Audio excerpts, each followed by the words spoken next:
Hello and welcome to Do You See What I See? I'm Yolanda Nava. Today's guest is Jesus Trevino. He is a director, a documentarian, an author, and has done tremendous work over the decades of his life. Welcome, Jesus. It's great to have you here today.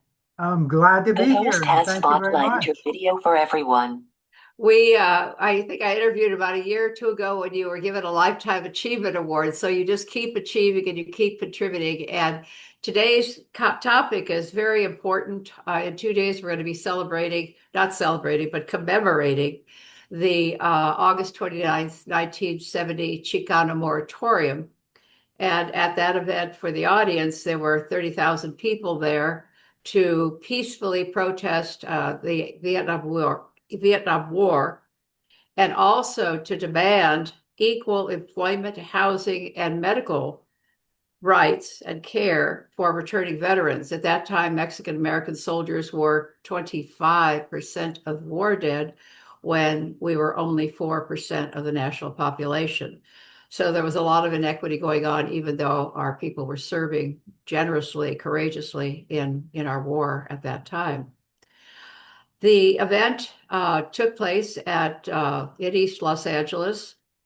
Uh, there was a huge gathering in thousands in Laguna Park following the march, the peaceful march, and people were settled quietly listening to music and watching dancing on the stage and listening to speeches when a melee occurred with sheriff's deputies coming in with batons, tear gas, and crushing the crowd towards a baseball diamond where people could not easily escape. It was a scary event. I was in the park. I think, Jesus, you were there too.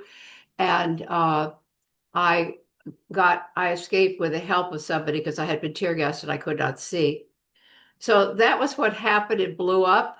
There were demonstrations on the street, the looting that took place. I walked several miles to go back towards my car at East LA College when everything turned upside down.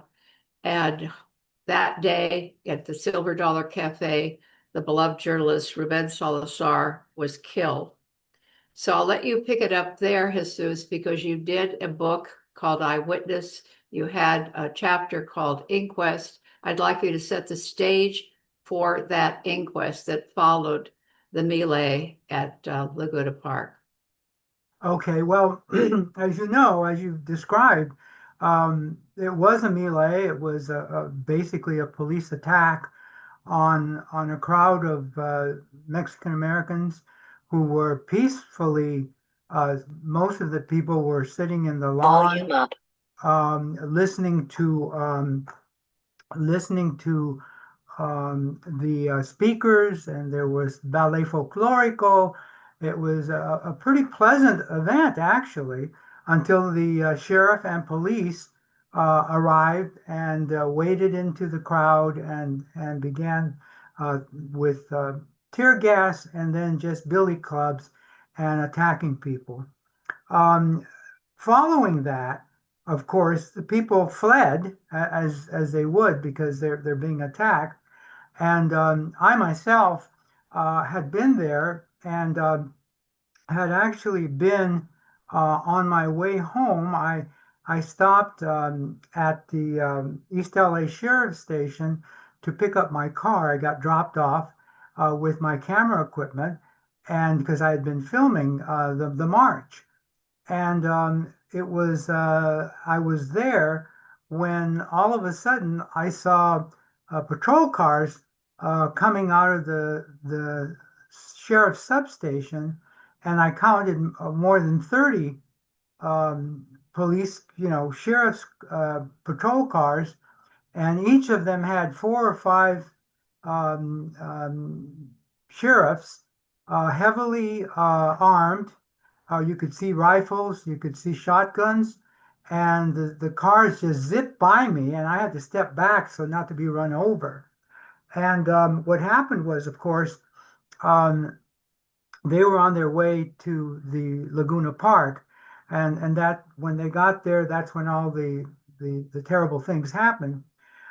Subsequent to that, newsman Ruben Salazar uh, had fled the park and was walking the long distance from Laguna Park. It's almost about 2 miles over to where the Silver Dollar Bar was, and he was on his way there, and he began to become, as he recounted to his cameraman Guillermo Restrepo, he became concerned for his safety. And he, in fact, kept looking over his shoulders and looking back and seeing that there were sheriffs around in patrol cars. And he said to his assistant, the cameraman, he said, I'm really feeling very stupid being here.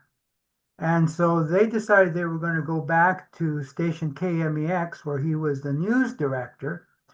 And they decided, however, that they would go into this bar because he had to use the facilities.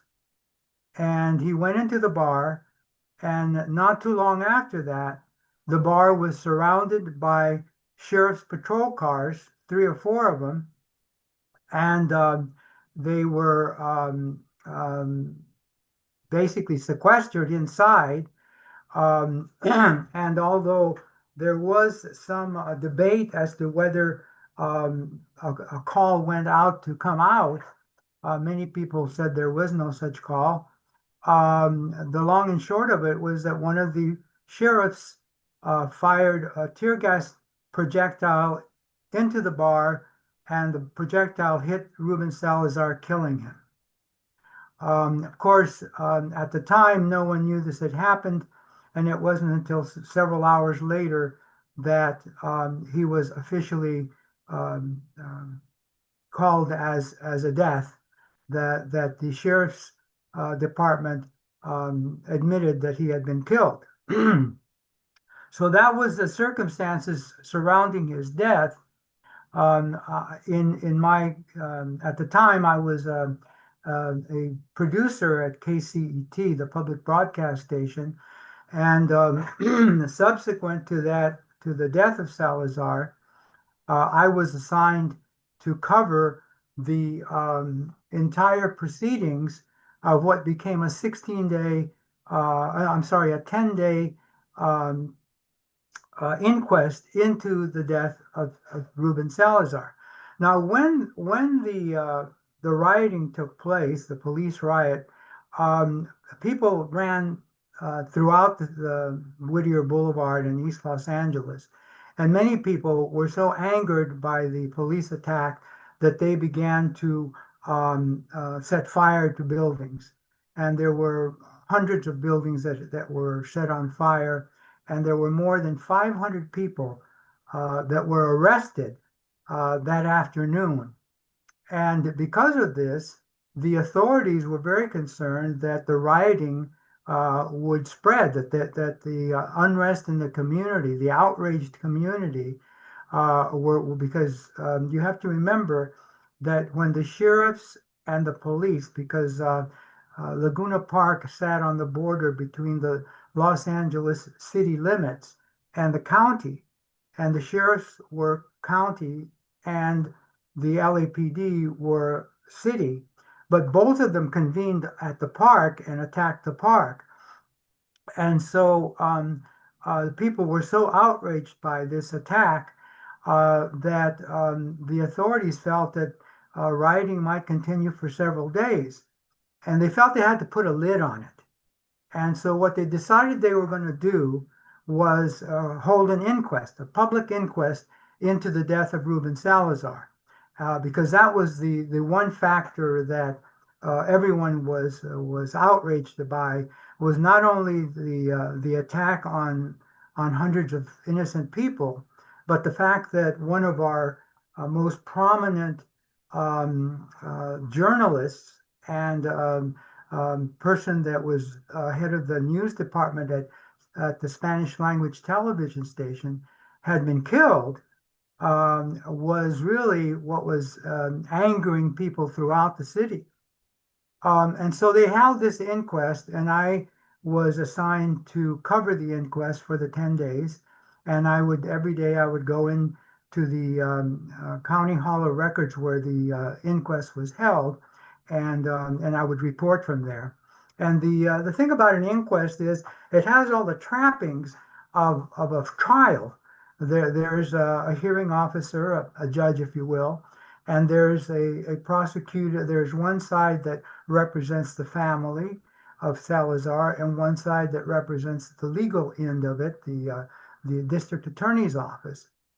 And the point of this inquest was purportedly to find out who, under what circumstances, Ruben Salazar had been killed. But in point of fact, for the first 3 days, the sheriffs painted testimonies that painted the community as a belligerent, riot-prone group of people that were intent on rioting. And there was no mention the first couple of days at all whatsoever about the fact that this was supposed to be an inquest into the death of how did Ruben Salazar, get killed. And so, of course, this enraged the community, many of whom many community representatives were there in the hearing room, and they were outraged, and they were saying, "What are you doing? That you're using this as a platform to crucify the community and community members instead of getting at the real issue, which is who and under what circumstances was Ruben Salazar killed." And so this went on for some time. And at the conclusion of the inquest, there was a 7-member panel that had been convened of people who were going to make a decision as to whether Salazar's death was either at the hands of another, or his death was accidental, or his death was manslaughter or murder. And that was what the purportedly the inquest testimonies were supposed to unveil.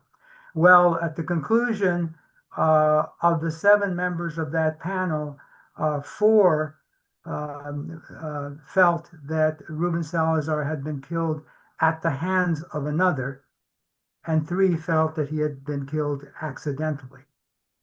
And of course, there was no further follow-up in legal terms on any of the sheriffs who, according through the testimony, had actually participated in what became the death of Ruben Salazar. So I'm going to stop there for a moment and just have that sink in. I think the circumstances surrounding how Ruben Salazar was killed have always, in my mind, been very, very suspect. What happened, what occurred was Ruben Salazar and his cameraman and a couple of associates had gone into the Silver Dollar Bar. Again, Ruben and his associates had to use the facilities, and they were there for a while, and all of a sudden, the place is surrounded by sheriffs. So where did they come from? How did they know to surround this building where Salazar was at? And why were they surrounding that bar to begin with?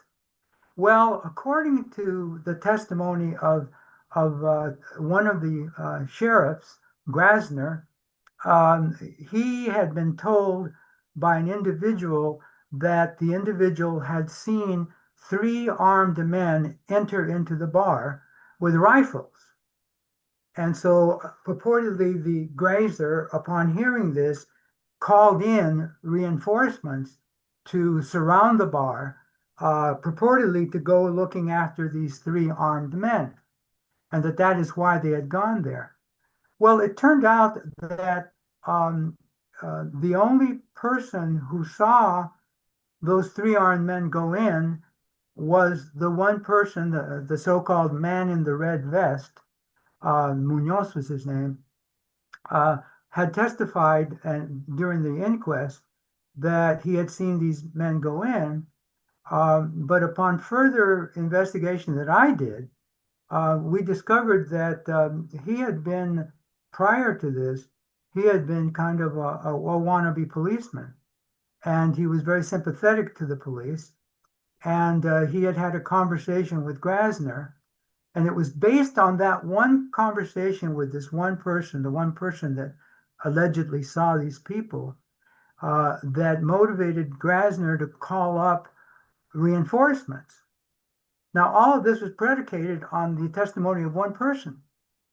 Now, had that person not um, uh, reported that there were armed men in there, there would have been no reason for the sheriffs to surround the Silver Dollar Bar and eventually shoot into it with tear gas projectiles, one of which killed Salazar. So all of that was very suspect. And to me anyway, I was looking at it and I was saying, well, isn't that convenient? Now, once Salazar was once the flight right projectile had been shot into the bar, the sheriffs closed the bar and wouldn't let anyone out. The people who were in the bar ran out the back entrance and started reporting that there was a man who was lying on the floor in the bar, and that was Salazar. And of course, they were not permitted, the sheriffs did not permit them to go in and get any kind of help. And the Restrepo, Salazar's cameraman, called his office, KMEX, told him what had happened, and KMEX repeatedly called the sheriff's station and wanted to know what's happening with my reporter, Ruben Salazar. And is he there? What's going on? And he called more than a dozen times, according to his testimony. This is Danny Villanueva, who was head of KMEX, and the sheriffs were clammed up. They did not answer, and it wasn't until much later that Salazar's body was identified, and the person that did identified his body just coincidentally happened to be the chief public relations officer of the sheriff's department.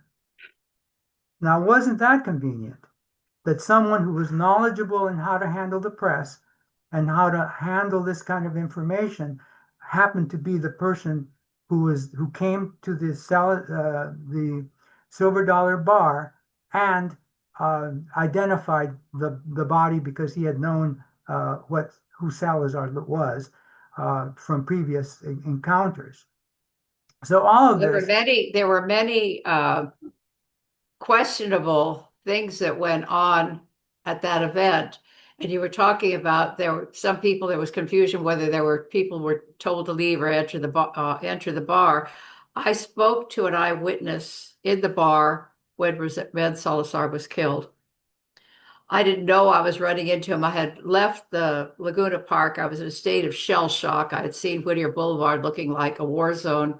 I ended up on a side street. I didn't want to walk down Atlantic Boulevard, walking back to East LA to my car. And I walked down the side street that happened to be the side street around the corner from the Silver Dollar Cafe. And I ran into probably a veterano. He was a few years older than college age. And he said, "Where have you been?" Because I must have looked, in a state of shock. And I told him what had happened at the park. He said, "Well, I was at the Silver Dollar Cafe this afternoon having, lunch or breakfast, whatever he called it. It felt like it was earlier in the day. And he said, we were told there's only there's a door at the Silver Dollar Cafe that has a heavy wooden door. That door is kept open during the day. and they only have a cloth curtain hanging there to keep the sunlight from coming into the bar. So it makes it kind of intimate and quiet, and you don't have sunshine coming in. And he said the the the officers outside with a bullhorn ordered everybody out of the cafe. And he said, no more did they get out. He said, but the man that was there was a man sitting at the bar with his back to the table where these fellows were sitting. They didn't know who it was. He did not leave the bar. He just remained seated where he was. The group went outside, and as soon as they went outside, they were ordered to go back inside. And once they went back inside, the tear gas projectile that struck Salazar, the flight right, and hit him in the head, we find out later, came in, and the guys dove to the floor and crawled out the back door because there was tear gas.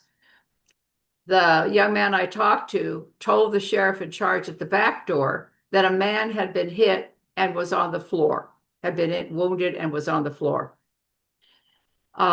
That's the story that I got by an eyewitness who was in the bar at the time of the projectile being blasted into the car, into the bar. And that flight right projectile was designed to go through a block wall, a cement block wall. It was not intended to be used in closed circumstances. So that's one of the questionable things that go on. But keep Well, continuing the story. certainly that, but also there was, as I reported it for KCET, there were really two different stories. One was from the sheriff's point of view. They came, they shot into the bar. When they saw the tear gas, they couldn't see inside, they said. So they didn't know that there was anyone in there. They locked the door to the bar, and then they got a call to go somewhere else, and everybody got in their patrol cars and left. That's according to one testimony, to their testimony, to the official sheriff's station testimony, as recited or as delivered by two or three of their officers who were there.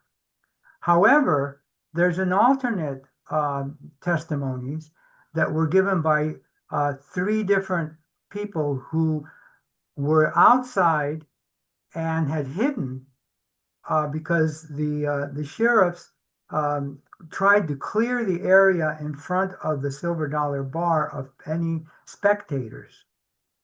And one person hid between two cars and watched as, in his testimony, corroborated by two other people, was that the sheriffs went into the bar after they shot, and that they came out because of the tear gas coughing, and that one of them pointed to the floor, and they got into a big argument, he and another officer, and they argued for a while, and then an ambulance showed up, and one of the officers went over and sent it away. And then they continued their argument, and then they finally made a decision. They locked the front of the Silver Dollar Bar, and they took off. Now that's a lot different than saying that they were called for duty elsewhere, which was their cover story. And it's more, and of course, at that point, no one made any mention that they had seen a body. And yet, according to these three eyewitnesses, they had seen that officers come out, the two officers come out, and one of them was pointing to the floor, and they got into an argument about what they should do. And so that was the other version. And I'm inclined to believe that version, especially when you hear that one of the officers shooed away an ambulance that had shown up. Now, who called that ambulance?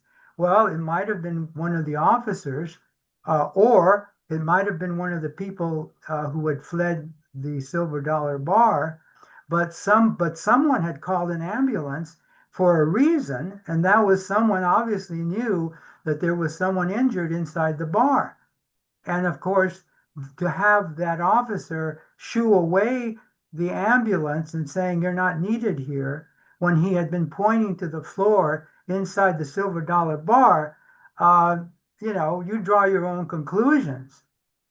So this is why, I believe that whether intentional or not, there was a cover-up about the death of Salazar and the circumstances around which he was killed.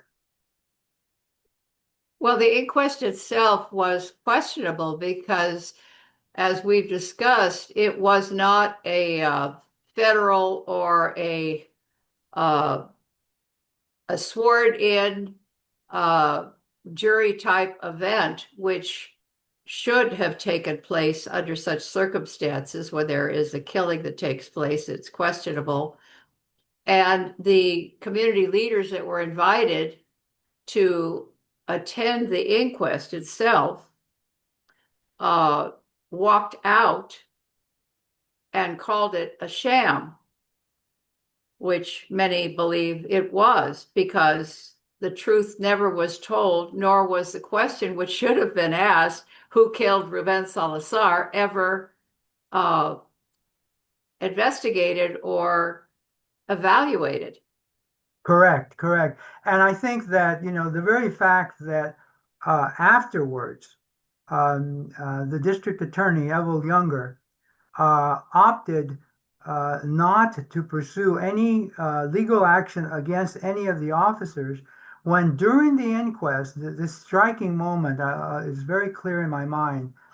The officer, Thomas Wilson, who was the one that fired the flight right missile into the bar, was shown a photograph that Raul Ruiz, a local Chicano photographer who happened to be outside of the Silver Dollar Bar, at accidentally at that moment, and started taking pictures.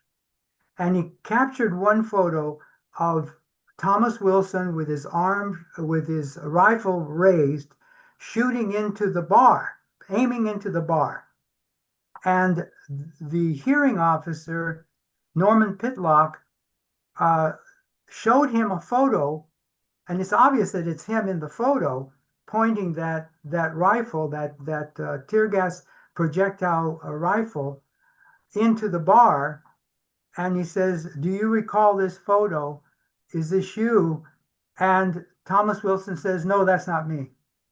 And so he expected the audience who's sitting in the audience, the community representatives, were aghast. They're like, "Can't there's the photo right in front of them, and we're not supposed to believe our own eyes.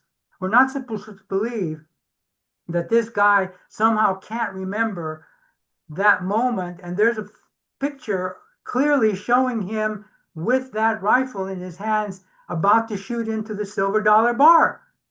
And so it was things like that that just were just stunning.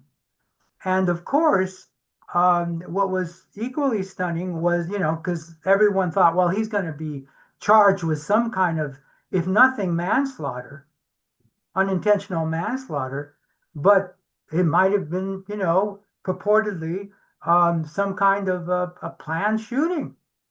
Who knows? But the district attorney refused to pursue any of that. So it was like it never happened.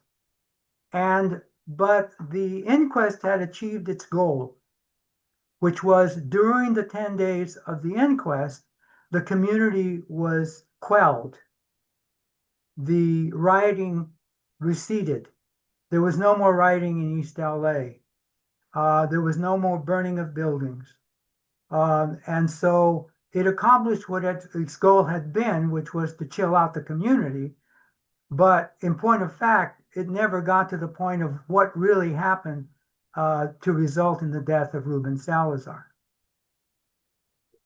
Well, there were a lot of political concerns around that time because District Attorney Evel Younger was going to run for state attorney general the following year. Yeah, and or later that year, actually in November of that year.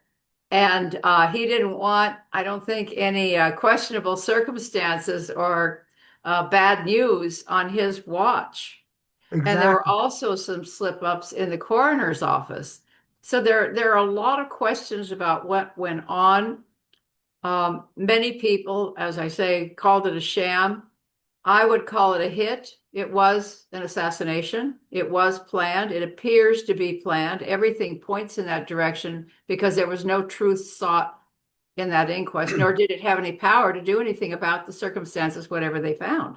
Well, going back to the moment when this person claims that he saw three armed men enter the Silver Dollar Bar, um, you wonder, well, wouldn't there be a record, an audio record of the sheriff officer Grazer calling in for reinforcements? And so it turns out that there were two kinds of communications going on. One was East LA substation to patrol car, and the other was patrol car to patrol car. And the patrol car to patrol car was on line one, and the patrol car to the police station was on line two. And all the testimony at the inquest said, all the different sheriffs attested that there was no recording of the patrol car to patrol car. So it was all the word of Grazer of why he called and that he called, or how he called. But I on when the sheriff's department made public the archives of the Salazar inquest. This was 20, when was it? I believe it was 2015 or 20. Um, he when they released that, I was there first in line when the office opened up, and for the first time, the public was allowed to see some of the archives. And to my surprise, I found an audio tape, a reel-to-reel audio tape that said line um, one. Now that was the patrol car to patrol car audio that everyone testified did not exist. And here I was holding it in my hands. So of course, being being even in my older age, still being a journalist, I had it. I was able to get a copy of it made, and then I was able to listen to it, and there was no account whatsoever of anyone with guns going in there. There was no mention at all, in fact, of anything in front of the Silver Dollar Bar. So now it's not to say that that didn't happen. It may be that the sheriffs had another channel that did have that information, but these were the only two channels that were boxed in the archive, channel one and channel two. And channel two, you could listen, you could hear the sheriff's substation talking to sheriffs and police at Salazar Park. You could hear them. They were communicating with sheriffs as far away as Pacific Coast Highway, but yet no one was communicating with anyone on the Silver Dollar Bar.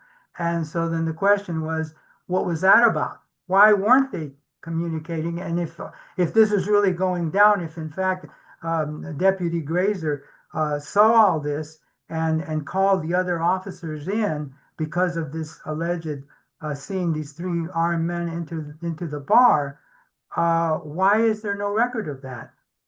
But there is record of everything else. Again, really suspicious. Well, there are Um, many questions. There are many questions that are still unresolved. I mean, it really is an unsolved mystery. It doesn't have to be because the proper uh, steps, mechanisms, some kind of federal investigation, a formal investigation into this murder, uh, never took place, and the question again was never answered. Exactly.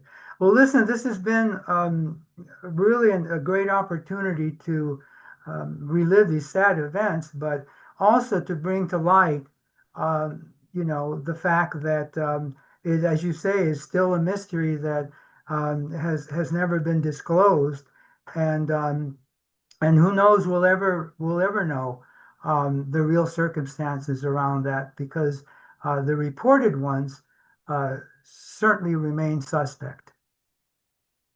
Yes, yes. Well, we hope at one point the truth will come out. It usually does. Years later, it comes out, and truth has a way of surfacing when it needs to surface. So far, it hasn't, but it's certainly something that we must commemorate and continue to press and seek because there are too many other incidents going on. Now we're having a plethora of these kind of incidents and nothing is being done about it currently. And so this story has to be kept alive.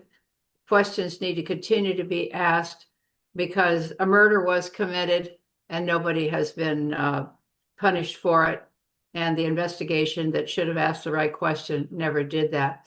Jesus, this has been great to have you. We're going to mark this Saturday with prayers, and I'm sure there's going to be some activity that will take place to commemorate the day and to recall those times when we stopped a war and when peace was sought. And even though there were losses, tremendous losses, such as that of Ben Salazar, there was some forward movement that took place after that major event. So I want to thank you for all the work you've done over the decades, for sharing this information with us that hasn't been shared widely, and that we can continue to press for the truth in journalism and the honesty that needs to take place to clear this mystery up and punish those who should be punished for the murder of a journalist in East Los Angeles on August 29th, 1970. Thank you so much, Jesus. God bless you. Thank you very much for the opportunity. And to the audience, be sure and tune in next month for our next session. It'll be our Hispanic Heritage Month. Do you see what I see? And we have a special guest for you on that day. Read more about this Chicano moratorium. Learn what you can. Learn to connect the dots. You can compare it to the Sleepy Lagoon case. You can look that one up in 1942. There are threads that have gone on for decades in our communities, and it's time to start connecting the dots. I thank you for joining me. God bless you. I'm Yolanda Nava. Thank you for joining me.